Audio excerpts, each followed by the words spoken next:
Cross border டெரரிசம்ங்கிறது unacceptable. அதை tolerate பண்ணவே முடியாது. அதுக்கு முழு காரணமுமே பாகிஸ்தான் கவர்மெண்ட், ஸ்டேட்டே அதுக்கு பின்னாடி இருக்குது. ஜெய்ஷே முகமது நாங்கள் ஒன்றும் பண்ணலை, மிலிட்ரி ஒன்றும் இதில் இன்வால்வ் கிடையாது, இன்சர்ஜென்ட்ஸ்னு நாங்கள் சொல்கிறோம், நாங்கள் காஷ்மீருக்கு அவங்கள சப்போர்ட் பண்ணோம், அதனால் அவங்க பண்ணுறாங்கன்னு அந்த மாதிரி சொல்லிட்டு அவங்க போயிட்டு இருக்க முடியாது. அப்படி தான் சொல்லிட்டு இருக்காங்க. மக்களுடைய உயிர் சேதம் அதை பற்றியும் கவலைப்படுற கிடையாது. குறிப்பாக அமெரிக்கா எடுத்திங்கன்னா வியட்நாம் மாதிரில அவங்க 3.5 மில்லியன் சிவிலியன்ஸை கொண்டிருக்காங்க. கம்போடியா, லாவோஸ், வியட்நாம் இது 3 சேர்த்திங்கன்னா 35 லட்சம் மக்களை கொண்டிருக்காங்க. சைனா ரொம்ப ஹைலி டெக்னிக்கலி அட்வான்ஸ்ட் ஆகிடுச்சு. அதே மாதிரி அது ஒரு எக்கனாமிக் பார். அதனால் அவங்களால நிறைய இப்போ மாடர்னைஸ் பண்ண முடியுது. அதனால் ஏரோஸ்பேஸ் பார்னு பார்த்தோம்னா அவங்களோட ஏர்ஃபோர்ஸ் ஆகட்டும், மற்ற மிலிட்ரி ஆகட்டும், மிசைல்ஸ் ஆகட்டும், நிறைய மாடர்னைசேஷன் நடக்குது. பாலாக்கோட்டுக்கும் 3 வருஷம் கழித்து இது நடக்குது, 5 வருஷம் கழித்து இது நடக்குதுன்னா நிறைய டிஃப்ரென்சஸ் வந்திருக்கு. ஓகே, புது விமானங்கள் வந்திருக்கு, புது வெப்பன்ஸ் வந்திருக்கு, ஸ்டாண்ட் ஆஃப் கேப்பபிலிட்டிஸ் வந்திருக்கு, நிறைய டெவலப்மெண்ட்ஸ் இன்டெக்ரேஷனில் நடந்திருக்கு, ஆர்டிஃபிஷியல் இன்டெலிஜென்ஸ் வந்திருக்கு.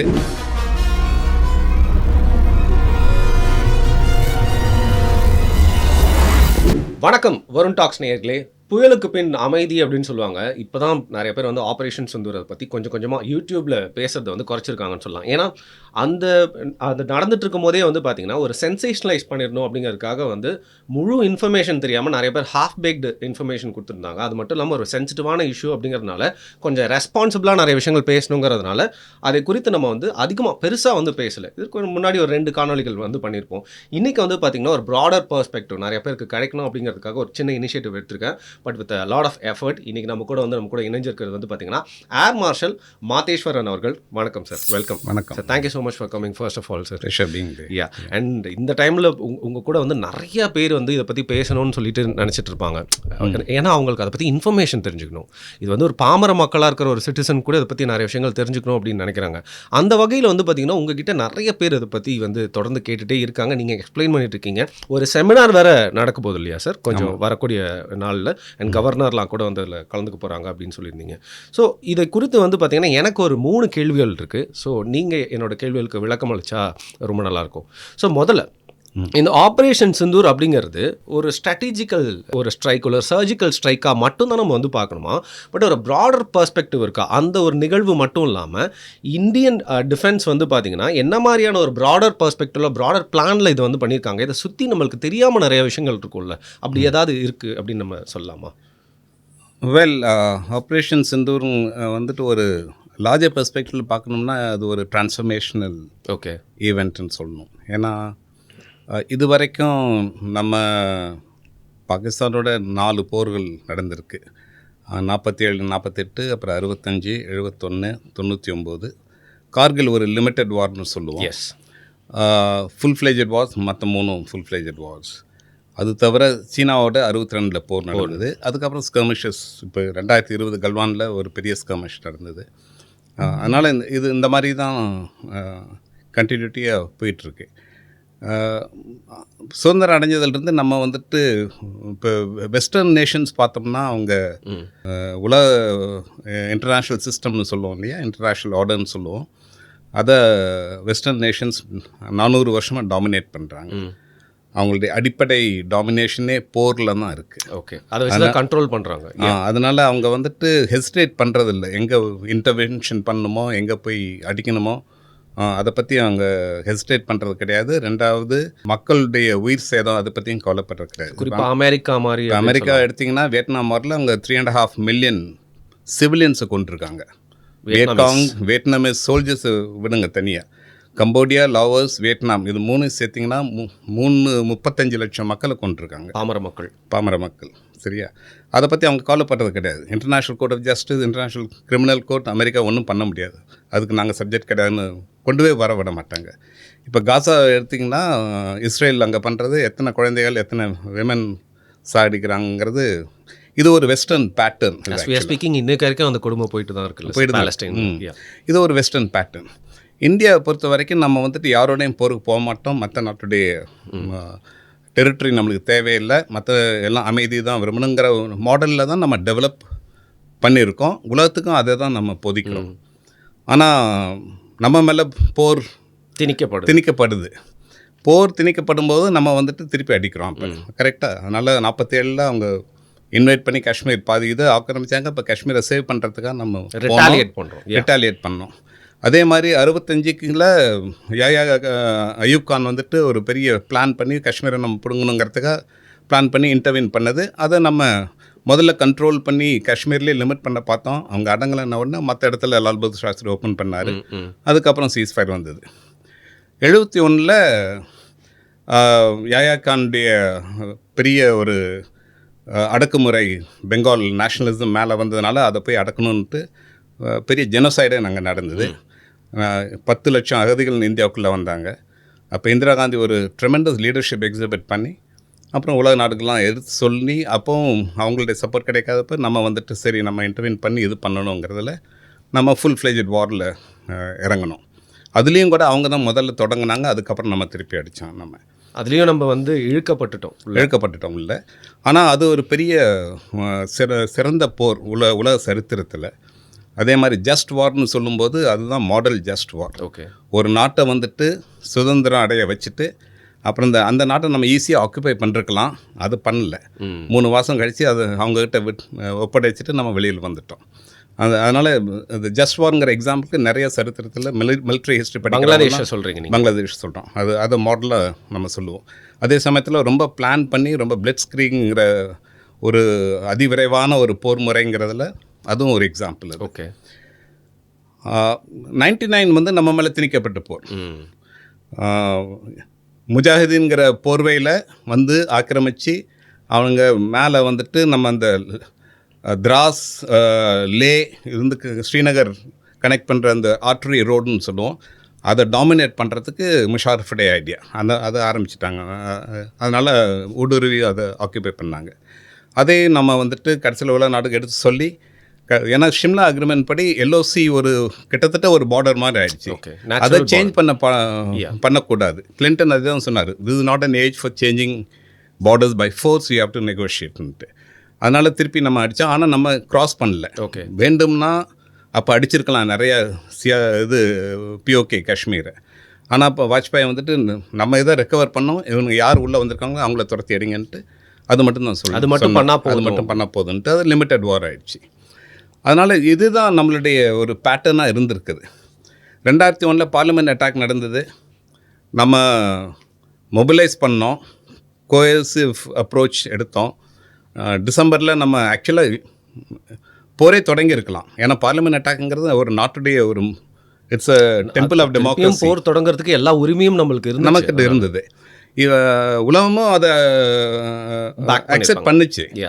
ஆனால் அந்த ஒரு 48 மணி நேரம் ஒரு 72 மணி நேரம் கடந்த உடனே எல்லோரும் சேர்ந்துட்டு நீங்கள் 2 பேரும் நியூக்ளியர் வெப்பன் ஸ்டேட்ஸ், அதனால் இது ஒரு பெரிய டேஞ்சரஸ் இது எல்லாம் பேச ஆரம்பிக்கணும். அந்த மாதிரி இது பண்ணாங்க. அதனால் நம்ம வந்துட்டு போகலை, மொபிலைஸ் பண்ணமே ஒழிஞ்சி ஒரு வருஷம் ஃபுல்லாக மொபிலைஸ் பண்ணி இருந்தோம். பார்டர்ஸில் ஃபுல் மொபிலைசேஷன் வந்து நாட்டுக்கும் ரொம்ப அது ஒரு காஸ்ட்லி எஃபேர்.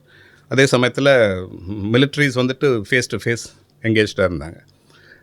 அதே மாதிரி 2008 வந்துட்டு பாம்பே அட்டாக் நடந்தது. அது ரொம்ப ஒரு மோசமான ஒரு டெரரிஸ்ட் அட்டாக். 2001 கூட பார்லிமெண்ட் அட்டாக் ஆனதுக்கப்புறம் நம்ம மொபிலைஸ் பண்ணியிருக்கோம். அப்புறம் ஜனவரியில் ஒரு டெரரிஸ்ட் அட்டாக் நடந்தது. அதே காலு சக்ராங்கிற காஷ்மீரில் ஜூலையில் ஒரு டெரரிஸ்ட் அட்டாக் இருந்தது. 2 சிச்சுவேஷன் நம்ம உடனே அதை அடிச்சிருக்கணும். ஆனால் நம்ம பண்ணலை. பேசுகிறோம், கண்டம்னேஷன் போயிட்டு அந்த மாதிரி இது பண்ணுறது. 2008 பாம்பேயில் நடந்தது. நான் அப்போ பாம்பேயில் இருந்தேன் நான். அதனால் ஃபர்ஸ்ட் ஹேண்ட் விட்னஸ் டு எல்லாம் ப்ராசஸ். சாரி மடைமாற்றி நீங்கள் அங்கே இருந்திருக்கீங்கன்னு சொன்னதுனால கேட்குறேன் சார். அன்றைக்கி எப்படி இருந்தது உங்களோட மனநிலையெல்லாம்? அது ஒரு போர்னே, அது ஒரு மிலிட்ரி ஆப்ரேஷன் தான். நான் அந்த மாதிரி அவங்கள ட்ரெயின் பண்ணி டெரரிஸ்ட் வந்து உள்ளே ஊடுருவி வந்துட்டு அவங்க ஆக்கிரமித்து அட்டாக் பண்ண ஆரம்பிச்சிருக்காங்க. அதனால் அதே சமயத்தில் டெக்னாலஜிஸ் வேறு நிறைய சேஞ்ச் ஆகிட்டே வருது. இதெல்லாம் 2 பக்கமும் ஃபெசிலிட்டேட் பண்ணுது. அவங்களுக்கும் சரி நம்மளுக்கும் சரி இது ஆகுது. அவங்களுக்கு இன்னும் ஜாஸ்தியாகவே ஃபெசிலிட்டேட் பண்ணுது. ஏன்னா அந்த மாதிரி சமயத்தில் அதனால் என்ன பண்ணியிருக்குன்னா அப்போ வந்துட்டு நிறைய ஒரு உத்வேகம் இருந்தது அந்த சமயத்தில். 2000 உடனே அவங்களை அடிக்கணும். ஏன்னா இது வந்து unacceptable. All the right to hit them. Correct. But அப்போவும் நம்ம வந்துட்டு சரி பேசலாம், பேசி இது பண்ணலாங்கிற மாதிரி ஒரு இது பண்ணிட்டோம். ஆனால் இதுக்கப்புறம் எல்லாமே ஏகப்பட்ட டெரரிஸ்ட் அட்டாக்ஸ் 16 நடந்திருக்கு, 13 நடந்திருக்கு. அப்போ தான் சர்ஜிக்கல் ஸ்ட்ரைக்ஸ் நம்ம பண்ணோம். அது ஒரு வாட்டர்ஷெட் மூமெண்ட் என்னன்னா பாலகோட் ஸ்ட்ரைக்.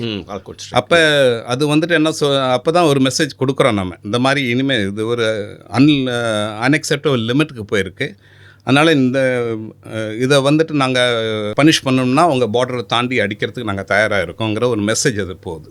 ஆனால் பாலக்கோட்டில் என்ன ஆயிருக்கு, அடுத்த நாள் அவங்களுடைய ரெஸ்பான்ஸ் இருந்திருக்கு. ஏன்னா ஒரு நாட்டை வந்து தாண்டி அடிக்கிறோம்னா அந்த நாடு வந்து இல்லை அவங்களுக்கு ஒரு பெரிய அவமானம் இல்லையா, பெரிய அவமானம். அப்படி அதனால் அவங்களுக்கு மிலிட்ரி இருக்குது, அதை ரியாக்ட் பண்ணுவாங்க, அதை எப்படி ஹேண்டில் பண்ணுறோங்கிறதெல்லாம் ஒரு இது இருக்குது.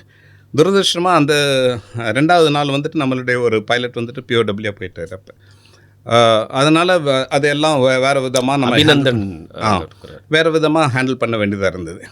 ஆனால் அதில் ஒரு பெரிய லெசன்ஸ் வந்திருக்கு. அந்த லெசன்ஸ்லாம் கிளியராக அப்சர்வ் பண்ணிட்டாங்க. 1. 2வது, உலகத்துக்கு நம்ம இப்போ கிளியராக ஒரு மெசேஜ் கொடுக்கணும். டெரரிசம் வந்து கிராஸ் பார்டர் டெரரிசம்ங்கிறது அன்அக்செப்டபிள், அதை டாலரேட் பண்ணவே முடியாது. அதுக்கு முழு காரணமுமே பாகிஸ்தான் கவர்மெண்ட், ஸ்டேட்டே அது பின்னாடி இருக்குது. ஜெய்ஷே முகமது நாங்கள் ஒன்றும் பண்ணலை, மிலிட்ரி ஒன்றும் இதில் இன்வால்வ் கிடையாது, இன்சர்ஜென்ட்ஸ்னு நாங்கள் சொல்கிறோம், நாங்கள் காஷ்மீருக்கு அவங்கள சப்போர்ட் பண்ணோம், அதனால் அவங்க பண்ணுறாங்கன்னு அந்த மாதிரி சொல்லிவிட்டு அவங்க போயிட்டுருக்க முடியாது. அப்படி தான் சொல்லிகிட்டு இருக்காங்க.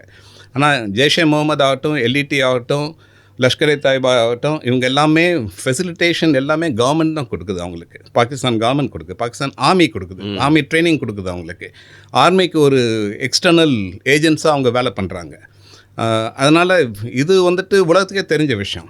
அதனால் இப்போ ஒரு முக்கியமான ஒரு டிசிஷன் இந்தியா எடுக்க வேண்டியதாக இருக்குது. அதான் இது வரைக்கும் நம்ம 50-70 வருஷமாக இருந்த ஒரு பேட்டர்னு, ஒரு பிஹேவியர் வந்து மாற்ற வேண்டியது, தூக்கி எறிஞ்சிட்டு இனிமேல் இந்த மாதிரி ஒரு நாடு இதுதான் பண்ணுதுன்னா 40 வருஷமாக அவங்க பண்ணிகிட்ருக்காங்க, இனிமேல் நம்ம திருப்பி தான் அடிக்கணும்.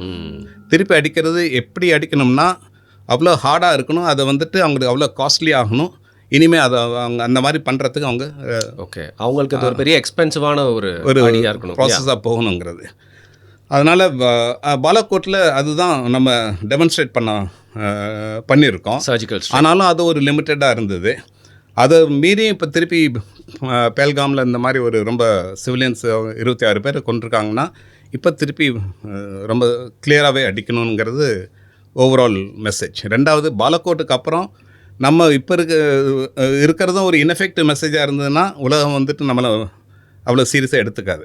அதனால் அது ரொம்ப கிளியராக பிளான் பண்ணி அடிக்கணுங்கிறதுல கவர்மெண்ட் கிளியராக இருந்திருக்கு. 2வது, எனி மிலிட்ரி ஆப்ரேஷனில் வந்துட்டு பொலிட்டிக்கல் டைரக்ஷன், வார் வந்துட்டு கிளாஸ்விட் சொல்கிறது, war is an extension of politics, right? So அதனால் பொலிட்டிக்கல் டைரக்டிவ் கிளியராக இருக்கணும். ஒரு நரேட்டிவ் நம்ம என்ன செட் பண்ணுறோம் உலகத்துக்கு, அதை எப்படி பார்த்தா என்ன ஒரு அதான் பொலிட்டிக்கல் ஆப்ஜெக்டிவ்ஸ் கிளியராக இருக்கணும். மிலிட்ரி வார்ங்கிறது ஒரு பொலிட்டிக்கல் ஆப்ஜெக்டிவ் அடையிறதுக்கு தான். இத்தனை பேரை கொள்கிறோம், இதை ஆக்குபை பண்ணுறோம், இவ்வளோ டிஸ்ட்ராய் பண்ணுறோங்கிற அதெல்லாம் இன்டர்மீடியட் சிச்சுவேஷன்ஸ். ஆனால் மெயின் இது வந்துட்டு நம்ம வார் முறை எப்படி அனாவசியமாக சிவிலியன்ஸ் சேதம் இருக்கக்கூடாது, கிளியர் மெசேஜ் போகணும், கிளியர் காஸ்ட் ஆஃப் வார் வந்துட்டு அன்அக்செப்டபிளாக அவங்களுக்கு ஆக்கணும். இந்த மெசேஜ் எல்லாம் அவங்களுக்கு கிளியராக போகணும். அதே சமயத்தில் இதை வந்துட்டு நம்ம டெரரிசம்க்கு ரெஸ்பான்ஸ் பண்ணுறோங்கிறத ரொம்ப கிளியராக உலகத்துக்கும் தெரியப்படுத்தணும். அதனால தான் 7ஆம் தேதி ஏர்லி மார்னிங் நம்ம ஸ்ட்ரைக்ஸ் வந்துட்டு focused on destroying only terrorist infrastructure. அந்த அவங்களோட கேம்ப்ஸ்ன்னு சொல்லப்படுற இடங்கள் எல்லாமே கேம்ப்ஸ்ன்னு அந்த இதெல்லாம் இது பண்ணுறது. அதனால் பெர்ஸ்பெக்டிவ் வந்துட்டு உலகத்துக்கு அனுப்புறதுங்கிறது, இந்தியா வந்துட்டு still is a responsible ethical moral state. ஆனால் அவங்கள இந்த மாதிரி வந்துட்டு டெரரிஸ்ட் அட்டாக்ஸில் பண்ணும்போது ரெஸ்பாண்ட் பண்ணுறது ரொம்ப ஸ்ட்ராங்காகவும் பண்ணுவோம். So we can also be a very hard military power. அதை எங்களால் பண்ண முடியுங்கிறது காமிக்கிறதுக்கு தான் இந்த என்டையர் ஆப்ரேஷன் சிந்தூர். ஓகே. ஆனால் இதில் நடந்த விதம் நம்ம ரொம்ப அண்டர்ஸ்டாண்ட் பண்ணணும் கிளியராக. மெயினாக வந்துட்டு ஃபர்ஸ்ட் ஸ்ட்ரைக் ரொம்ப கிளியராக டெமான்ஸ்ட்ரேட் பண்ணிட்டோம். 2வது, இந்த பாலக்கோட்டுக்கும் 3 வருஷம் கழித்து இது நடக்குது, 5 வருஷம் கழித்து இது நடக்குதுன்னா நிறைய டிஃப்ரென்சஸ் வந்திருக்கு. ஓகே. புது விமானங்கள் வந்திருக்கு, புது வெப்பன்ஸ் வந்திருக்கு, ஸ்டாண்ட் ஆஃப் கேப்பபிலிட்டிஸ் வந்திருக்கு, நிறைய டெவலப்மெண்ட்ஸ் இன்டெக்ரேஷனில் நடந்திருக்கு, ஆர்டிஃபிஷியல் இன்டெலிஜென்ஸ் வந்திருக்கு, இன்டெலிஜென்ஸ் கேப்பபிலிட்டிஸ் ரொம்ப இம்ப்ரூவ் ஆகிருக்கு. அவங்களுக்கும் அதே மாதிரி ஆயிருக்கு, புது விமானங்கள் வந்திருக்கு, புது வெப்பன்ஸ் வாங்கியிருக்காங்க. ட்ரோனும் ஒரு பெரிய, அதே மாதிரி யுக்ரைன் வார் ஆரம்பிச்சிலிருந்து ஒரு மேஜர் டிரான்ஸ்ஃபர்மேஷன் வார்ஃபேரில் வந்துடுச்சு அந்த ட்ரோன்ஸ்னால. ட்ரோன்ஸ் வெறும் நார்மல் ட்ரோன்ஸ் இல்லாமல் autonomous drones, Okay. Weapons drones, suicidal drones, correct. அந்த ட்ரோன்ஸ் எதிர்க்கிறதுக்கு கவுண்டர் ட்ரோன் சிஸ்டம்ஸ் நம்ம கொண்டு வரணும். இதெல்லாம் நிறைய டெவலப்மெண்ட்ஸ் இந்த 5 வருஷத்தில் ஆயிருக்கு. வாரில் வேறு டெமான்ஸ்ட்ரேட் ஆயிருக்கு. யுக்ரைனில் ஆகட்டும், காசாவில் ஆகட்டும், இந்த அட்டானமஸ் ப்ராக்டிக்கலாக பார்த்துருக்கோம் அது எப்படி ஒர்க் ஆகுது அப்படின்னு. Yeah. அதனால இப்போ இது என்ன டெமான்ஸ்ட்ரேட் பண்ணால் India has absorbed all these lessons extremely well. Okay, அந்த இதில் பாலஸ்டைனுக்கு இஸ்ரேல் நடந்த அந்த அயன் டோம் இன்சிடென்ட்டையும் ஃபுல்லாக எடுத்திருக்காங்க, அப்சர்வ் பண்ணியிருக்காங்க. அப்சர்வ் பண்ணுறாங்க. ஆனால் நம்மளுடைய சிச்சுவேஷன் குவைட் டிஃப்ரெண்ட். இஸ்ரேல் வந்துட்டு ஒரு ஸ்டேட், மற்றவங்க எல்லாம் நான் ஸ்டேட் ஆக்டர்ஸ். அதனால எதிரிங்க அவ்வளவு கஷ்டம் படுறாங்க. ஆனால் அவ்வளவு ஸ்டேட் எதிரிகள் கிடையாது. இயக்கங்கள் எல்லாம் இயக்கங்கள், மிலிட்ரிஸ் கிடையாது. கரெக்டாக நம்ம இங்கே ஒரு ஸ்டேட் டீல் பண்ணுறோம். அதனால ரொம்ப ஈஸியாக ஸ்டேட் டு ஸ்டேட் வார் ஆகிடும். எஸ்கலேஷன் வந்து ரொம்ப ஜாஸ்தியாகலாம்.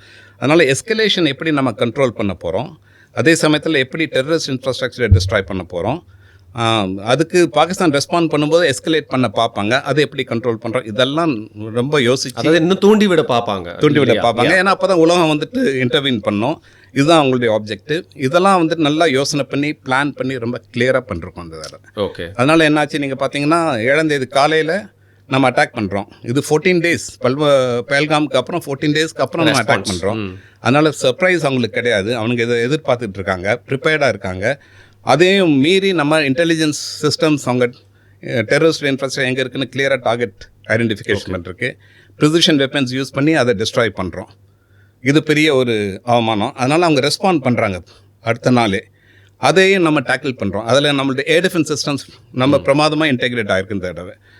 ஐஏசிசிஎஸ்ங்கிறதுல நான் ஆரம்பத்தில் இன்வால்வ்டாக இருந்தேன். ஓகே, அப்புறம் ஆப்ரேஷனல் டேட்டாலிங்கிறது இன்டெகிரேஷன் ஆஃப் ஏர்க்ராஃப்ட் சிஸ்டம்ஸ் இது. அதனால் அவங்களுடைய ஏர் டிஃபென்ஸ் ஆகட்டும், அவங்களுடைய J-10 ஏர்க்ராஃப்ட் ஆகட்டும், எல்லாமே நம்மளுக்கும் அவங்க ப்ரிப்பேர்டாக இருக்குங்கிறது தெரியும். அதையும் நம்ம டேக்கிள் பண்ணுறோம். ஓகே, ஆனால் அவங்க எஸ்கலேட் பண்ணும்போது சரி இப்போ வந்துட்டு அவங்க மிலிட்ரி யூஸ் பண்ணுறாங்க. முதல்ல சொல்லட்டும், டெரரிஸ்ட் இன்ஃப்ராஸ்ட்ரக்சர் மட்டும்தான் நாங்கள் தொட்டிருக்கோம், மிலிட்ரி தொடல. அதனால் நீங்கள் அது ரெஸ்பாண்ட் பண்ணுறது உங்களுடைய ரிஸ்க்குன்னு மெசேஜ் வேறு கொடுத்துட்டோம். அவங்க வந்துட்டு அதை எஸ்கலேட் பண்ணும்போது அந்த எஸ்கலேஷனை நம்ம கண்ட்ரோல் பண்ணுங்கிறதுக்காக திருப்பி அடிக்கிறோம். ஓகே, அதை ஸ்ட்ராங்காக அடிக்கணும். 8ஆம் தேதி நடக்குது, 9ஆம் தேதி நடக்குது. 9ஆம் தேதி அவங்க வந்து நியூக்ளியர் கமாண்ட் நம்மளுக்கு ஒரு மெசேஜ் கொடுக்கணுங்கிறத நியூக்ளியர் ப்ளஃப் ரிசார்ட் பண்ணுறாங்க. அந்த மாதிரி ஆகும்போது இது கொஞ்சம் எஸ்கலேஷன் ஜாஸ்தி ஆகும்போது இப்போ பதட்டம் அதிகமாகும், உலகத்தில் பதட்டம் அதிகமாகும். அதனால் இப்போ ஸ்ட்ராங்காக அடித்தோம்னா தான் அவங்க கரெக்டாக வருவாங்கிறது தான் பிரம்மோஸ் மிசைல்ஸ், மற்ற லாங் ரேஞ்ச் வெப்பன்ஸ் போட்டு 11 ஏர்ஃபீல்ட்ஸ், ஏர் பேஸஸ் இம்மொபிலைஸ் பண்ணுறோம். அதாவது அந்த ஓடுதளங்கள் எல்லாத்தையும் வந்து நம்ம வந்து இது பண்ணுறோம். ஏர்க்ராஃப்ட் நிறைய டெஸ்ட்ராய் ஆகுது. அவங்களுடைய நியூக்ளியர் ஸ்டோரேஜ் சிஸ்டம்ஸ் அந்த ஏரியாவை சுற்றி அதை வேறு அடிக்கணும். செம்ம ஐடியா சார் இது. நீங்கள் ரன்வே இருந்தால் தானே எல்லாத்தையும் எடுத்துகிட்டு வந்து நீங்கள் ஸ்க்ராம்பிள் பண்ணுவீங்க. ஸோ அதை வச்சு நீங்கள் வந்து ஒரு சென்சேஷனலைஸ் பண்ணுறதுக்கும் நாங்கள் ஸ்டாப் பண்ணுறோன்றதுனால ஒரு செக் வைக்கிற மாதிரி நம்ம ரன்வே எல்லாம் ஃபுல்லாக அடிக்கிறோம். அதுதான் ஏர் வாருங்கிறது. இந்த வாரில் வந்துட்டு ஏர்பார் டெமான்ஸ்ட்ரேஷன் வந்துட்டு பிரில்லியண்ட்டாக இருந்திருக்கு. அதனால் அவங்களுடைய அவங்களுடைய ஏர் டிஃபென்ஸ், உங்கள் ஏர் டிஃபென்ஸை வந்துட்டு எங்களால் உடைக்க முடியும். உங்களுடைய இம்பார்ட்டன்ட் ஸ்ட்ராட்டஜிக் டார்கெட்ஸை நாங்கள் ரீச் பண்ணி அதையும் அடிக்க முடியுங்கிற மெசேஜ் கிளியராக போகுது. அதை அடிச்சிடுறோம். அந்த மெசேஜ் ரொம்ப நல்லாவே போயிடுது அவங்களுக்கு. உடனே அவங்க வந்துட்டு அமெரிக்காவுக்கு ரீச் பண்ணுறாங்க, மற்றவங்களுக்கு ரீச் பண்ணுறாங்க, சீஸ் ஃபயருக்கு வர்றாங்க. Okay, right. ஸோ இதில் பிகர் ஸ்ட்ராட்டஜிக் கெயின் என்னன்னா, உலகத்துக்கு இந்தியா என்ன பண்ண முடியுங்கிறது கிளியராக மெசேஜ் போகுது. அதே சமயத்தில் எப்படி கண்ட்ரோல் மேனரில் நம்ம இதை நடத்தணும், எஸ்கலேஷன் டாமினன்ஸ் எக்ஸசைஸ் பண்ணுறோங்கிறது அதுவும் உலகத்துக்கு கிளியராக புரியுது. ஓகே, இது ஒரு இம்பார்ட்டன்ட் மெசேஜ் உலகத்துக்கு போகிறது. அதனால் இது லார்ஜர் பெர்ஸ்பெக்டிவ், ஸ்ட்ராட்டஜிக் பெர்ஸ்பெக்டிவ் ரொம்ப இம்பார்ட்டன்ட் அண்டர்ஸ்டாண்ட். சார், நீங்கள் அந்த நியூக்ளியர் சைட்ஸை வந்து நம்ம வந்து லைக் இம்மொபைலைஸ் பண்ணியிருக்கோம், அவங்கள கொஞ்சம் வந்து அவங்க யூஸ் பண்ண முடியாத மாதிரி பண்ணிட்டோம் அப்படின்னு சொல்கிறோம். அது வந்து தவறு, அது வந்து ஒரு பொய் செய்தி அப்படிங்கிற மாதிரி பாகிஸ்தான் தரப்பில் வந்து பரப்பப்பட்டிருக்கு. அது எந்த அளவுக்கு அவங்க ஏன் ரொம்ப இன்செக்யூர்டாக அதை வந்து பண்ணுறாங்க, லைக் அது உண்மை அப்படிங்கிறதுக்கு நம்ம சைட்லேருந்து என்னென்ன ஆதாரங்கள்லாம் வந்து வெளியிடப்பட்டிருக்கு அப்படின்றது? ரெண்டு சைடுமே அதை கன்ஃபார்ம் பண்ண கிடையாது. ஓகே, அதனால் அஃபிஷியலாக பார்க்க போனோம்னா இந்தியா வந்து நாங்கள் ஒன்றும் எந்த நியூக்ளியர் சைட்டும் அடிக்கலைங்கிறது. ஓகே, அவங்களும் அதே தான் சொல்கிறாங்க. ஆனால் அந்த ஏரியாவை சுற்றி பிரம்மோஸ் போய் அடிச்சிருக்குங்கிறது கிளியராக தெரியுது, ப்ரூஃப் இருக்குது. எங்கே அடித்ததுங்கிறடைய சேட்டலைட் பிக்சர்ஸ் இருக்குது. அதனால் அது ஒரு மேஜர் டெவலப்மெண்ட் ஆக்சுவலாக. ஓகே, ரெண்டாவது, இந்தியாவுக்கும் பாகிஸ்தானுக்கும் 1988 நம்ம 2 பேரும் அவங்களுடைய நியூக்ளியர் இன்ஸ்டலேஷன்ஸ் எங்கே இருக்குதுன்னு சொல்லிட்டு அதை தொடக்கூடாது, வார் ஒரு எந்த வார் வந்தாலும் அப்படின்ட்டு ஒரு அக்ரிமெண்ட் இருக்குது. ஆனால் இந்த ஏரியாவில் அவங்களுடைய ஸ்டோரேஜ் இருக்குன்னு அவங்களுக்கு நமக்கு சொல்ல கிடையாது. ஓகே, இது சீக்ரெட்டாக வச்சிருக்கிற இது, ஏன்னா இது மிலிட்ரி இன்ஸ்டலேஷன். அதனால் நான் அஃபிஷியலாக பார்க்க போனோம்னா அங்கே எது நியூக்ளியர் இது இருக்குதுங்கிறது அஃபிஷியலாக கிடையாது, நம்மளுக்கும் தெரியாது. அதுதான் ஓகே டைரக்டர் ஜெனரல் ஏர் ஆப்ரேஷன்ஸ் கிளியராக சொன்னார். அப்படியே அங்கே நியூக்ளியர் வெப்பன்ஸ் இருக்குன்னு எங்களுக்கு தெரியாது, நீங்கள் சொல்லி தான் தெரியும். ஆனால் எங்களுக்கு அதை தெரிஞ்சு நாங்கள் அடிக்கல அப்படின்னு சில விஷயங்கள்லாம் சொல்லாமல் அண்டர்ஸ்டாண்ட் பண்ணிக்கணும்னு சொல்லாமல் சொல்ல வரீங்க. ஓகே, இப்போ எனக்கு அடுத்து கேட்க வேண்டிய விஷயம் என்னென்னா, இப்போ சைனா வந்து பார்த்தீங்கன்னா நியூட்ரல், அதாவது இது வந்து பார்த்தீங்கன்னா ஒரு பீஸ் அம்பாசிடர் மாதிரி வந்து பேசிகிட்டு இருந்தாங்க. பட் அதுக்கப்புறம் திரைமறைவில் நிறைய விஷயங்கள் வந்து இப்போ இந்தியாவுக்கு எதிராக வந்து பண்ணிட்டு இருக்க மாதிரி தெரியுது. Correct me if I am wrong. இப்போ பீப்புள் லிபரேஷன் ஆர்மியை பற்றி சொல்கிறமோ என்ன சொல்லுவாங்க, நம்மக்கிட்ட இருக்க ஏர்கிராஃப்ட், நம்மக்கிட்ட இருக்க அந்த வார்ஷிப்ஸ் எல்லாத்தையும் தாண்டி அவன் நம்பர்ஸ் அதிகமாக இருக்குன்னு. பட் எல்லாருக்குமே தெரியும் குவான்டிட்டியோட குவாலிட்டி தான் வந்து ரொம்ப முக்கியம் அப்படின்னு சொல்லிட்டு. ஸோ பிஎல்ஏவும் அவங்க வந்து பார்த்தீங்கன்னா அவங்க டெக்னாலஜிக்கல் நீங்கள் சொன்ன மாதிரி அவங்களும் பேரலி இம்ப்ரூவ் ஆகிட்டே வந்து போகிறப்போ வந்து பார்த்தீங்கன்னா அவங்களோட அரசியல் அவங்களோட அரசியலாக அவங்க பண்ணுறது மட்டும் இல்லாமல் டிஃபென்சிவாக அவங்க நம்மளை சுற்றி கட்டமைச்சிட்டு இருக்க விஷயத்த இந்தியா எதிர்கொள்கிறதுக்கு எந்த அளவுக்கு ஒரு தயாராக இருக்குது, நம்ம எந்த அளவுக்கு ப்ரிப்பேர்டாக இருக்கோம் அப்படின்னு நீங்கள் சொல்லுங்கள் சார் கம்பேரிட்டிவ்லி. நம்மளை பொறுத்த வரைக்கும் நம்ம பார்டரில் டிஸ்அக்ரிமெண்ட் இருக்குது, கான்ஃப்ளிக்ட்ஸ் இருக்குது. அதனால் என்ன ஒரு டெவலப்மெண்ட் அங்கே சைனா ட்ரை பண்ணாலும் நம்மளால் அதை டேக்கிள் பண்ண முடியும். அதை பொறுத்த வரைக்கும் எந்த ஒரு டவுட்டும் வேண்டியது இல்லை. ஓகே, ஆர்மி ரொம்ப ஸ்ட்ராங்காக இருக்குது, ஏர்ஃபோர்ஸ் ரொம்ப ஸ்ட்ராங்கு. நம்ம ஸ்மாலர் அவங்கள கம்பேரிட்டிவ்லி அவங்களோட சேரும்போது ஸ்மாலர் ஏர்ஃபோர்ஸாக இருந்தாலும் நம்ம ஏரியாவை டிஃபெண்ட் பண்ணுறதுக்கு நம்ம இது பண்ணுறது ரொம்ப ஸ்ட்ராங்காகவே இருக்கும். ஓகே, அதனால் அது ஒன்று. ரெண்டாவது, நம்மளுடைய மிலிட்ரி ஒரு ப்ரொஃபஷனல் மிலிட்ரி, சைனாவும் ப்ரொஃபஷனல் மிலிட்ரி தான். ஆனால் அது கொஞ்சம் டிரான்ஸ்ஃபர்மேஷன் இருக்குது. ஒரு ரொம்ப லார்ஜ் செக்மெண்ட் மிலிஷியாவாக இருந்து போன 20 வருஷத்தில் 25 வருஷத்தில் அதை தெங் ஜியாபிங்லேருந்து ட்ரான்ஸ்ஃபார்ம் பண்ணிட்டாங்க. ஓகே, சைனா ரொம்ப ஹைலி டெக்னிக்கலி அட்வான்ஸ்ட் ஆகிடுச்சு. அதே மாதிரி அது ஒரு எக்கனாமிக் பவர். அதனால் அவங்களால நிறைய இப்போ மாடர்னைஸ் பண்ண முடியுது. அதனால் ஏரோஸ்பேஸ் பவர்னு பார்த்தோம்னா அவங்களோட ஏர்ஃபோர்ஸ் ஆகட்டும், மற்ற மிலிட்ரி ஆகட்டும், மிசைல்ஸ் ஆகட்டும், நிறைய மாடர்னைசேஷன் நடக்குது. ஓகே, அதனால் அவங்க இருக்கிற லெவல் வந்துட்டு இப்போ அவங்களுடைய காம்படிஷன் யூஎஸோட அந்த ஒரு லெவலில் அவங்க அந்த ஒரு பெஞ்ச் மார்க் அவங்க செட் பண்ணிருக்காங்க. ரெண்டாவது, நம்மளோட வந்துட்டு அவங்க திபெத்தை பற்றி எப்போவுமே ஒரு அண்டர் கான்ஃபிடென்ஸ் இருக்கிறதுனால அதனால தான் நம்மளுடைய மெயின் ப்ராப்ளம் அவங்களுக்கும் நம்மளுக்கும். ஏன்னா நம்மளை அவங்க திபெத்தை பொறுத்த வரைக்கும் நம்மளை அவங்க ட்ரஸ்ட் பண்ணல.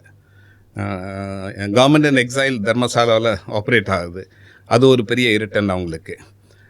நம்மளை பொறுத்த வரைக்கும் திபெத் வந்து அஃபிஷியல் சுசரைனிட்டி சைனாவுதுன்னு நம்ம ரெக்கக்னைஸ் பண்ணியிருந்தாலும் கூட இன்டர்னலாக நம்ம பார்க்கும்போது டிபெட் வந்துட்டு ஒரு ஆக்குபைட் டெரிட்டரி ஸ்டில். அதனால் இது வந்துட்டு இது எப்படி ரிசால்வ் ஆகுங்கிறது ரொம்ப அதுக்கு சொல்யூஷன் சொல்கிறது கஷ்டம், நம்ம ஃபோர்ஸி பண்ணுறது கொஞ்சம் கஷ்டம். ஓகே, ஆனால் இதை வந்துட்டு இந்தியா வந்து ஒரு ரைசிங் பவர், சைனாவுடைய ஸ்ட்ராட்டஜிக் அம்பிஷன்ஸ்க்கு இந்தியா ஒரு இரிட்டன்ட் ஆர் இந்தியா ஒரு ப்ராப்ளம், ஒரு தடை. ஏன்னா ஏஷியாவை பொறுத்த வரைக்கும் சைனா வந்துட்டு want to be the dominant power. ரெண்டாவது, அவங்க தான் largest trading partner for majority of the countries. 150 கண்ட்ரிஸ்க்கு இந்த வேர்ல்டில் லார்ஜஸ்ட் ட்ரேடிங் பார்ட்னர். அதனால் எக்கானமி அண்ட் டெக்னாலஜி வைஸ் நம்ம வந்துட்டு அவங்களோட பின்னாடி தான் இருக்கோம். ஆனால் அதே சமயத்தில் கல்ச்சுரல் சிவிலைசேஷனல் ஆஸ்பெக்டில் சைனா ஒரு சிவிலைசேஷன் ஸ்டேட், நிறைய இன்ஃப்ளூயன்ஸ் இருக்குது. ஆனால் சவுத் ஈஸ்ட் ஏஷியாவாகட்டும் மற்ற ஏஷியாவாகட்டும் சைனா ஒரு ஃபியரோட தான் எல்லாரும் பார்க்குறாங்க.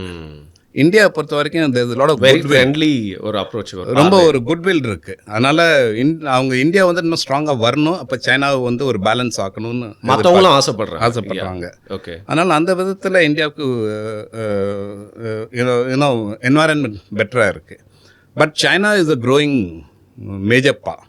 அது வந்துட்டு அவங்க இந்தியா வந்துட்டு ஸ்ட்ராட்டஜிக்காக ஒரு ரைவல்ங்கிறதுனால எப்படி செக்மேட் பண்ணுங்கிறது நிறைய விஷயங்களை பண்ணிகிட்ருக்காங்க. பாகிஸ்தான் அவங்க கல்டிவேட் பண்ணதே 1962 கல்டிவேட் பண்ணதே இதுக்காக தான். அதனால் Pakistan is become somewhat like a client state of China. Okay, okay, சரியா? அதனால் இந்தியா பாகிஸ்தான் அவங்களுக்குள்ளே சண்டை போட்டுக்கிட்டே இருந்தாங்கன்னா India gets locked in South Asia. அதனால் குளோபல் இதில் இந்தியாவுடைய ஸ்டேச்சர் வந்து டிமினிஷ் ஆகும். இது ஒரு ஸ்ட்ராட்டஜிக் மூவ் அதாவது they are pushing us towards that China நம்மகிட்ட டைரெக்டாக வர மாட்டாங்க. ஓகே வந்தாலும் கூட இப்போ கல்வான்லேயே அவங்களுக்கு they would have learn some lessons. அதனால் ஃப்யூச்சரில் வர்றது அவங்களுக்கு ஒரு ட்ரபிள்ங்கிறது அவங்களுக்கு தெரியும். ஆனால் பாகிஸ்தானை இது பண்ணலாம் ஒன்று. ரெண்டாவது அவங்களுடைய ஸ்ட்ராட்டஜிக் வியூவில் பாகிஸ்தான் ஒரு இம்பார்ட்டன்ட் ஏரியா. பங்களாதேஷும் மயன்மாரும் இம்பார்ட்டன்ட் அஸ் வெல். எதனாலன்னா அது இந்தியாவுக்கு பொறுத்து கிடையாது. அது இன்டர்நேஷ்னலாக அவங்களுடைய எனர்ஜி சப்ளை லைன் கடல் வழியாக அவங்களுக்கு லாஜிஸ்டிக்ஸ் சீலாக்ஸ்ன்னு சொல்லுவோம், ஸ்லாக்ஸ்ன்னு சொல்லுவோம், சி லைன்ஸ் ஆஃப் கம்யூனிகேஷனுங்கிறது. பங்களாதேஷ், ஸ்ரீலங்கா அண்ட் பாகிஸ்தான். அதனால் அது ரொம்ப லாங்காக இருக்கிறதுனால அது வல்னரபிள் ஆகுது. அதை என்ன நினைக்கிறாங்க, ஷார்ட் பிட்ஸை அதை பிரேக் பண்ணி ஒரு லைன் வந்துட்டு அரேபியன் சி, குவாதர், அப்புறம் நேராக ஜின்ஜியாங் அங்கே கொண்டு போகலாம். இன்னொன்று பே ஆஃப் பெங்காலிருந்து மியான்மார் மூலமாக யுனான் ப்ராவின்ஸ் கொண்டு போகலாம். அதே சமயத்தில் பங்களாதேஷையும் கல்டிவேட் பண்ணாங்கன்னா அந்த ஏரியா பே ஆஃப் பெங்கால் கொஞ்சம் கண்ட்ரோல். ஏன்னா பே ஆஃப் பெங்கால் நம்ம தான் டாமினேட் பண்ணுறோம் ஸ்டில். அதனால் இது அவங்களுக்கு அப்புறம் ஸ்ரீலங்கா ஹம்பன்டோட்டா அவங்க வச்சுருக்காங்க. ஸோ இந்த ப்ராசஸ் ஸ்ட்ரிங் ஆஃப் பேர்ல்ஸ்னு நிறைய பேர் சொல்லுவாங்க. அது இந்த ப்ராசஸ் என்ன பொறுத்த வரைக்கும் it comes from China's immense insecurity. Okay, more than they're trying to threaten us. டாமினன்ஸோட இன்செக்யூரிட்டி தான் அதோட வெளிப்பாடு தான் அதிகமாக இருக்கு. அதே சமயத்தில் அவங்க அவங்க பிட்ச் பண்ணுறது technological excellence, manufacturing, economic power, இதெல்லாம் அவங்க நல்லா பண்ணுறதுனால அவங்களுடைய ஆப்ஜெக்டிவ் ரைவல் பண்ணுறது யூஎஸ். அதனால தான் இந்த ப்ராப்ளம் இப்போ நடக்குது. யூஎஸ் சைனா அவங்க ரெண்டு பேருக்குள்ள அந்த டாமினன்ஸ் அதனால் பாகிஸ்தான் கிட்டத்தட்ட கிளைண்ட் ஸ்டேட்டாக மாறுறதுனால அவங்க யூஎஸ் வெஸ்டர்ன் சிஸ்டம்லேருந்து லார்ஜ்லி இப்போ சைனீஸ் சிஸ்டம்ஸ் வாங்குறாங்க. ஓகே, ஏர்க்ராஃப்ட் J-10 வந்திருக்கு. அவங்க ரஷ்யன் சிஸ்டம்ஸ்லாம் ரிவர்ஸ் இன்ஜினியர் பண்ணி காப்பி அடிச்சு அவங்க டெவலப் பண்ணுறாங்க சைனா. அவங்களுடைய ரிசர்ச்சும் ரொம்ப strong. Let's not underestimate. We have to give it to them. You have to give it to them. J-10 is a good aircraft. J-10C. J-10 is அது Israeli லாபியுடைய further development. Israelis அந்த பிளான்ஸ்லாம் அவங்களுக்கு திட்டாங்க. அது ஒரு பெரிய story. Sir அதான் நான் ரொம்ப உள்ளே போக வேணாம். PL-15 அதை பற்றி நிறைய வெளிநாட்டு நியூஸ் ஐட்டம்ஸ்லாம் போட்டிருந்தேன். பாகிஸ்தான் ரொம்ப பெருசாக பேசிட்டு இருந்தாங்க. It's a good long range air to air missile. அதெல்லாம் டெவலப் பண்ணுறாங்க. மிசைல் ராக்கெட்ரியில் China is the leading power as well. Fine. அதனால் இதெல்லாம் we need to accept realistically. And இதில் நம்ம பாடங்கள் கற்றுக்கிட்டு we'll have to improve. We'll have to actually see what good things China has done. அதிலிருந்து நம்மளும் டெவலப். ஓகே சார், இப்போ உங்களை கூப்பிட்டுட்டு ஒரு ஏர் மார்ஷல் இங்கே வச்சுட்டு நான் ஏர்க்ராஃப்ட் பற்றி பேசலை அப்படின்னா ஒரு ஆடியன்ஸ் நிறைய பேர் பார்த்துட்டு இருக்கோங்க. ஏன்னா அந்த கேள்வி கேட்கலன்ற மாதிரி உங்கள் மனசில் இருக்கும். நம்மளுடைய மிக் நம்ம யூஸ் பண்ணியிருக்கோம் இல்லையா, அதில் F-16s யூஸ் பண்ணியிருக்கோம், இல்லை ரஃபேல் யூஸ் பண்ணியிருக்கோம் இல்லை F-16 Pakistan aircraft. Okay, J-10 Pakistan aircraft. JF-17ங்கிறது பாகிஸ்தான் சைனா ஜாயிண்ட் வெஞ்சர். அது ஒரு ஏர்க்ராஃப்ட். அது நம்ம தேஜஸ் ஓகே மாதிரி தான் அது அந்த ஏர்க்ராஃப்ட். நம்ம ஏர்க்ராஃப்ட் யூஸ் பண்ணது ரஃபேல், அப்புறம் ஜாகுவார், Su-30 MKI, அப்புறம் MiG-29. ஓகே சார், ஜாகுவார் எந்த கண்ட்ரியிலேருந்து நம்ம ப்ரொக்யூர் பண்ணியிருக்கோம்? நம்ம யூகேலேருந்து ப்ரொக்யூர் பண்ணோம். ஆனால் அது ஆங்கிலோ ஃப்ரெஞ்ச் டெவலப்மெண்ட். அது 1979 நம்ம ஃபர்ஸ்ட் ப்ரொக்யூர் பண்ணது. இந்த நாளில் எது நல்லா பெர்ஃபார்ம் பண்ணுச்சு சார் இந்த வாட்டி நம்மளுக்கு? ஆப்ரேஷன் சிந்தூர் எல்லாமே அவங்கவுங்க ரோலில் பெர்ஃபார்ம் பண்ணிருப்பாங்க. மெயினாக அந்த ஸ்ட்ரைக் பண்ணது, இந்த டெரரிஸ்ட் இன்ஃப்ராஸ்ட்ரக்சர் அட்டாக் பண்ணது எல்லாம் Rafale based attacks. So Rafale did a good job, very good job, there no doubts about it. அதே சமயம் இந்த Su-30s MiG-29 ஏர் டிஃபென்ஸ், ஏன்னா ஒரு பெரிய ஸ்ட்ரைக் பேக்கேஜ் போகும்போது அதுக்கு ஏர் டிஃபென்ஸ் கவர். நான் சொன்னேன்ல, அவங்களுக்கும் ஒன்றும் சர்ப்ரைஸ் கிடையாது. அவங்க எதிர்பார்த்துட்டு தான் இது பண்ணாங்க. இதில் மெயின் இம்பார்ட்டன்ட் அப்சர்வேஷன் என்னன்னா, பார்டர்ஸ் ரெண்டு சைடுமே கிராஸ் பண்ண கிடையாது. நம்மளுடைய ஆப்ஜெக்டிவ் ரொம்ப கிளியர். நம்ம பார்டருக்குள்ளேயே இருந்துட்டு நம்ம கிராஸ் பண்ண மாட்டோம். நம்ம இருந்து ஸ்டாண்ட் ஆஃப் வெப்பன்ஸ் யூஸ் பண்ணி அடி பண்ணிட்டு. ஓகே, அவங்களும் அதை அண்டர்ஸ்டாண்ட் பண்ணிட்டாங்க. அதனால் என்ன ஆகுது, இது ஹிஸ்ட்ரியில் ஏர் வார் ஹிஸ்ட்ரியில் இது ஒரு பெரிய BVR என்கேஜ்மெண்ட் பேட்டில். ஓகே, அதனால் லாங் ரேஞ்ச் நம்ம ஃப்ரெஞ்ச் ரெஃபால்ஸ் மீட்டியர்ஸ் ஃபயர் பண்ணுது. ரஷ்யன் Su-30s R-77ங்கிற long range beyond visual range. BVRங்கிறது பியாண்ட் விஷுவல் ரேஞ்ச். அப்போ நம்ம ரெடாரில் டார்கெட்டை பிக்கப் பண்ணி அது என்ன சொல்லுதுன்னு தான் இது பண்ணுவோம். அதனால் ஃபஸ்ட் டே உடனே அவங்க எங்களுடைய PL-15s இவ்வளோ ஏர்க்ராஃப்டை ஷூட் டவுன் பண்ணிடுச்சு. எங்களுடைய AMRAAM F-16 ஃபயர் பண்ணுறது நாங்கள் ஃபயர் பண்ணுங்க. அந்த மாதிரி நிறைய ஒரு நியூஸ்லாம் வந்து நேரட்டிவ்ஸ், அது டிஸ்இன்ஃபர்மேஷன் கேம்பெயின் ரொம்ப பெருசாகவே போச்சு இதில். நம்ம என்ன பண்ணுறோம், நிறைய எலக்ட்ரானிக் வார்ஃபேர் யூஸ் பண்ணுறோம். நம்மளுடைய லாங் ரேஞ்ச் வெப்பன்ஸ் ஃபயர் பண்ணுறோம். அவங்களுடைய ஏர்க்ராஃப்ட்னு ஷூட் டவுன் ஆயிருக்கலாம். நம்ம அதை பற்றி பேசலை. அதனால் அவங்க இந்த மாதிரி நேரட்டிவ் பில்ட் பண்ணி வெளியில் டேமேஜ் அதிகங்கிற மாதிரி சொல்லிட்டு இருக்கும்போது rest of the world western particular countries எல்லாம் அதை பற்றி அவங்க இது பண்ணுறாங்க. பட் நம்ம என்ன பண்ணோம், we just concentrated on our main objective. Okay, நம்மளோட கோலை இது பண்ணுறதுக்கு கரெக்டாக. So we hit the terrorist infrastructure. இவங்க எஸ்கலேட் பண்ணுறாங்க. அதனால் இதை எப்படி டேக்கிள் பண்ணுறங்கிறத நம்ம கான்சன்ட்ரேட். ஸோ அந்த நேரத்தில் ஒரு ப்ரொபகேண்டா பண்ணுறது நம்மளோட ஒரு பெரிய, நம்ம அதுக்கு ஜாஸ்தி அட்டென்ஷன் கொடுக்கல. ஆனால் 10th அன்னைக்கு எல்லாம் நடந்து அவங்க சீஸ்ஃபயருக்கு வரும்போது அப்போ எல்லாமே வெட்டு வெளிச்சமாக ஆயிடுது. யாரும் ரொம்ப கிளியராக விக்டர், யாரும் ரொம்ப கிளியராக டேமேஜ் பண்ணிருக்காங்கிறது ரொம்ப கிளியராக அதில் வந்து. ஓகே அதனால் அது இம்பார்ட்டன்ட். ஸோ பிரம்மோஸ் வந்துட்டு Su-30 ஃபயர் பண்ண முடியும், ஏர் லான்ச் பிரம்மோஸ். அதே சமயத்தில் ஆர்மியிலேருந்து நிறைய ஃபயர் பண்ணிருக்காங்க. ஏர்ஃபோர்ஸும் வச்சுருக்கு BrahMos, surface to surface launch as well. இதில் ரொம்ப பிரமாதமான விஷயங்கள் என்னென்னா air defence systems, integrated air command control சிஸ்டம்ங்கிறது ஒரு நெட்வொர்க், கம்ப்ளீட்லி நெட்வொர்க் சிஸ்டம். எல்லா ரெடாஸும் அதில் இன்டெகிரேட் ஆகும், எல்லா மிசைல் யூனிட்ஸும் இன்டெகிரேட் ஆகும், எல்லா மிசைல் கைடன்ஸ் ரெடாஸும் இன்டெகிரேட் ஆகும், guns are integrated. So they're all interconnected, they talk to each other. The radars pick up the targets. அவங்க வந்து சொல்கிறாங்க டார்கெட்ஸ் எங்கே இருக்குன்ட்டு. அப்போ எந்த க்ளோசஸ்ட் வெப்பன்ஸ் மேட்ச் ஆகுதுங்கிறது ஒரு automated command and control system select பண்ணோம்.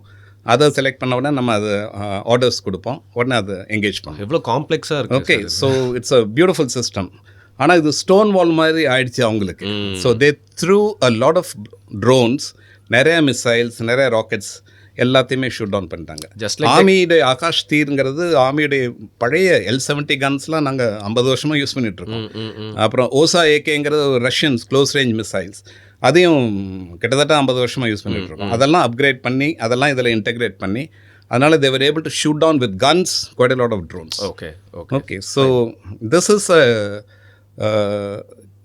இந்த மாதிரி வார் இருக்கிறதுல ஒரு பெரிய அட்வான்டேஜ் என்னன்னா, நம்ம டெவலப் பண்ண ஓன் இண்டிஜினஸ் சிஸ்டம்ஸ் இப்போ ஃபீல் பண்ணிருக்கோம். அதெல்லாம் எப்படி பெர்ஃபார்ம் பண்ணாங்கன்னு எவிடன்ஸ் நல்லாவே வந்து. நைஸ். ஸோ கடைசியாக ஒரு விஷயம் சார், நீங்கள் பங்களாதேஷ் பற்றி வந்து குறிப்பிட்டிருந்தீங்க. இப்போ பங்களாதேஷில் வந்து பார்த்தீங்கன்னா ஒரு ஸ்திரத்தன்மை அற்ற ஆட்சி வந்து நடந்துட்டுருக்கு. குறிப்பாக வந்து பார்த்தீங்கன்னா சைனாவோட இன்ஃப்ளூயன்ஸ் வந்து அங்கே அதிகமாக இருந்துகிட்ருக்கு. இந்த நேரத்தில் நம்மளோட ஸ்ட்ராட்டஜிக்கல் மூவ் அண்ட் பங்களாதேஷோட மிலிட்ரி இதுக்கு லைக் என்ன ஒரு நிலையில் இருக்காங்க சார்? இதுக்கு இந்தியா அதை வந்து எப்படி கூர்ந்து பார்த்துட்டு இருக்கு? அவங்க சைனா கூட சேர்ந்து சில செயல்பாடுகளில் ஈடுபட்டிருக்காங்களா? உங்களுடைய பார்வை என்ன பங்களாதேஷை பற்றி இந்த ஒரு சூழ்நிலையில்? பங்களாதேஷ் வந்துட்டு it's in a mess, let's put it that way. இப்போ 15 வருஷமாக ஷேக் ஹசீனா கண்ட்ரோலில் இருக்கும்போது நம்மளுடைய ரிலேஷன்ஸ் ரொம்ப எக்ஸலண்ட்டாக டெவலப் ஆயிருந்தது. It has been always like that. Okay, so and நிறைய இஷ்யூஸ் ரிசால்வ் பண்ணிட்டோம், நிறைய மியூச்சுவல் அண்டர்ஸ்டாண்டிங் நிறையா இருக்குது. ட்ரேட் ரெண்டு கண்ட்ரிக்கும் and Bangladesh benefited a lot from that trade, because நம்ம நிறைய அவங்ககிட்ட இருந்து இம்போர்ட் பண்ணுறோம். அதனால் அவங்களுக்கு அந்த பெனிஃபிட் இதெல்லாம் இருந்தது. இதில் ஃபர்ஸ்ட் அந்த ரெபெல்லியன் ஏன் நடந்தது, ஏன் ஷேக் ஹசீனா ரிமூவ் பண்ணாங்கிறது we should understand that carefully. அதில் I think Sheikh Hasina beyond a certain period became little unpopular for variety of reasons அவங்க இதில். அதனால் ஸ்டூடெண்ட்ஸ் மூவ்மெண்ட்டை ட்ரிகர் பண்ணி விட்டாங்க. இது எக்ஸ்டர்னல் ஃபோர்ஸஸ் ட்ரிகர் பண்ண மூவ்மெண்ட். அன்சாட்டிஸ்ஃபேக்ஷன் இருக்குன்னு, டிஸாட்டிஸ்ஃபேக்ஷன் இருக்குன்னு தெரியுது. இதில் யூஎஸ் ரோல் பண்ணி விட்றாங்க. இதில் யூஎஸ் ரோல் இம்பார்ட்டன்ட்.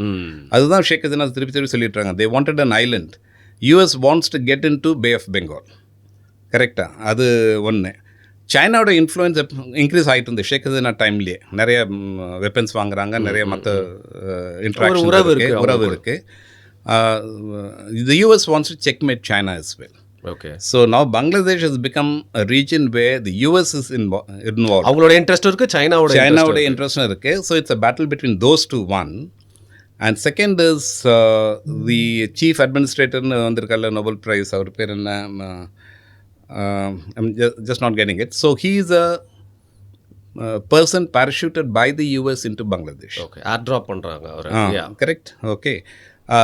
ஸோ இப்போ வந்துட்டு அது வெளியில் வர ஆரம்பிச்சிருச்சு. Because the army, without the army support you cannot run the country.